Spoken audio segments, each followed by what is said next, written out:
Hi friends, எல்லோரும் எப்படி இருக்கீங்க? நல்லா இருக்கீங்களா? இன்றைக்கி ஒரு மினி விலாக் பார்த்துடலாம். இன்றைக்கி வந்து பாப்பா ஸ்கூலுக்கு அனுப்பிவிட்டதுக்கப்புறம் கொஞ்சம் துணி கிடந்துச்சு. அதையும் அப்படியே வாஷ் பண்ணிவிட்டு இந்த இட்லி தோசைக்கு வந்து அரிசி ஊற வச்சுருந்தேன். அதையும் உளுந்தெல்லாம் போட்டு விட்டுட்டு கொஞ்சம் பாத்திரம் கிடந்துச்சு, அதையுமே வந்து கழுவிட்டேன். நான் வந்து மாவு ஆட்டினேன்னா ஒரு 5 நாள் 6 நாளுக்கு வரும்.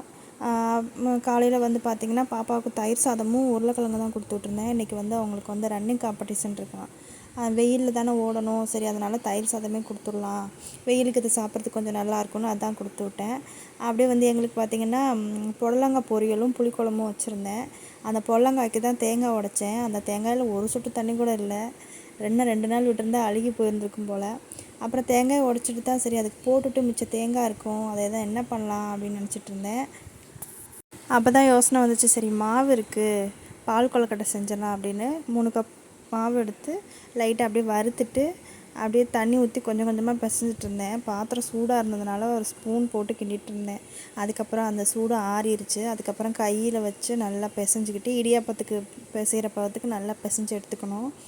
எடுத்துகிட்டு அதுக்கப்புறம் ஒரு கையில் எண்ணெய் தேய்ச்சிட்டு அது வந்து நமக்கு என்ன ஷேப்பில் வேணுமோ அந்தளவுக்கு ஊட்டி எடுத்துக்கணும். நான் வந்து ரவுண்ட் இந்த மாதிரி உருண்டையாக உருட்டிட்டு அப்புறம் வந்து கொஞ்சம் லைட்டாக நீல வாக்கில் அந்த மாதிரி உருட்டி எல்லாத்தையுமே இதே மாதிரி உருட்டி எடுத்துட்டேன்.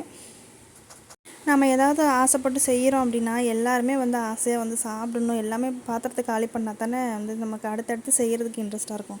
ஆனால் எங்கள் வீட்டில் செய்யலைம்பாங்க, ஆனால் செஞ்சால் எதுவுமே சாப்பிட மாட்டாங்க, அப்படியே கிடக்கும். அதனால தான் நான் கொஞ்சமாக தான் செஞ்சேன்.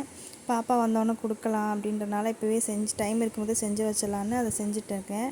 அப்புறம் அதே பாத்திரத்தை வந்து மாவு பிசைஞ்ச பாத்திரத்தை வந்து லைட்டாக வாஷ் பண்ண கூட தேவையில்லை, நான் வாஷ் பண்ணலை. அப்படியே வந்து 2 கப் தண்ணி ஊற்றி நல்லா கொதிக்க விட்டுட்டேன். அந்த கொதிக்க விட்டுட்டு மாவு உளுந்தள்ளிட்டு அரிசியை போட்டுட்ருந்தேன். அதுக்கப்புறம் நல்லா கொதிச்சிருச்சு. இந்த கொதித்த தண்ணியில் வந்து இந்த கொழுக்கட்டையை வந்து கொஞ்சம் கொஞ்சமாக போட்டு ஒரு நல்லா மூடி போட்டு நல்லா கொதிக்க விட்டுறணும். பாருங்களேன், ஒரு கொழுக்கட்டை கூட கரையலை. நான் கொஞ்சம் தண்ணி எக்ஸ்ட்ரா வச்சுட்டேன். அதுக்கப்புறம் நான் என்ன பண்ணேன்னா கொஞ்சம் பச்சரிசி மாவு எடுத்து அதில் கொஞ்சம் போட்டேன். அதுக்கப்புறம் வந்து வெல்லத்தை நல்லா தட்டி நமக்கு தேவையான அளவு வெல்லம் எவ்வளோ, ஏன்னா எங்கள் வீட்டில் வந்து எங்கள் அத்தைக்கு வந்து சுகர் இருக்குது. அதனால் நான் வந்து கொஞ்சம் இனிப்பு வந்து கொஞ்சம் கம்மியாக தான் சேர்த்தேன். ஏன்னா வந்து நானும் எங்கள் வீட்டில் எல்லாருமே வந்து கொஞ்சம் சுகர் கம்மியாக தான் சேர்ப்போம். அதனால் வந்து தேங்காய் கொஞ்சம் ஏலக்காய் அதெல்லாம் அரைச்சி அதில் ஊற்றிட்டேன். தேங்காய் பால் எடுத்தும் ஊற்றலாம். நான் வந்து என்ன பண்ணேன்னா காய்ச்சி ஆற வச்ச பால் வந்து ஒரு 100 ml ஊற்றினேன். அதனால் வந்து தேங்காயை அப்படியே அரைச்சி சேர்த்துக்கிட்டேன்.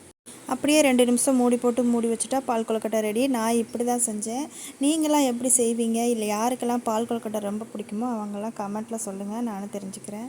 ஓகே, பாய். நெக்ஸ்ட் வீடியோவில் பார்க்கலாம்.